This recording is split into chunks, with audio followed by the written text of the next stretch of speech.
Hindi naman, siguro lang po ngayon mas pag tinatanong lang, mas open lang mag-share. Hindi naman dahil secretive kami before, but it's more of, kaibigan ko na rin kasi si DJ Chacha. So parang wala lang, kwentuhan lang. Pero bakit importante na you put your foot down when things like that happen?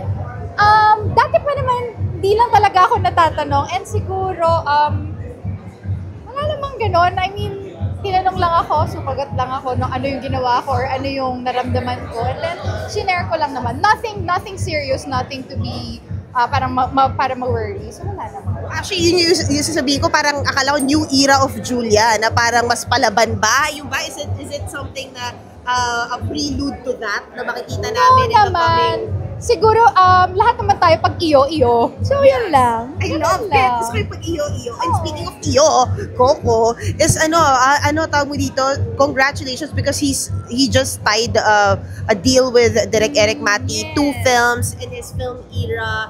And I heard magkaka-project nga ba talaga kayo? Or... Yes, pero titignan pa natin kung kailan talaga siya matatawag dahil bilang ang busy-busy niya. Pero we're so happy kasi isa to sa dream niya eh. Yung 3M, tinatawag kong 3M yung tandem nilang tatlo sa lahat nga MMM.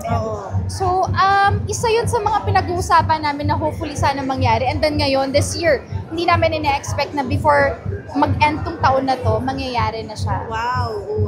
Oh my God. Wait, so magiging improve, ikaw, makakasama ka ba doon in any way?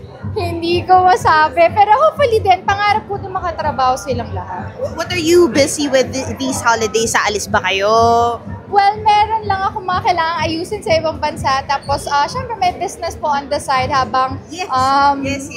Hindi pa tayo masyadong visible sa screen. Pero meron din kami pinagpre-preparahan na movie. So hopefully pwede na rin namin i-announce soon. Ngayon kasi medyo nasa Pre-prod pa, ganyan. Niluluto pa. Ayan. Ano na lang Christmas gift nyo sa isa't isa ni Iko? Siguro yung time. Kasi yun yung madalas na nawawala kapag busy ang isa't isa. So ngayon talaga, ang rule naman namin every time na may holidays, talagang dito lang sa Pilipinas. I love it. Thank you. Ay, kukunan ka lang namin. Ano ba, picture?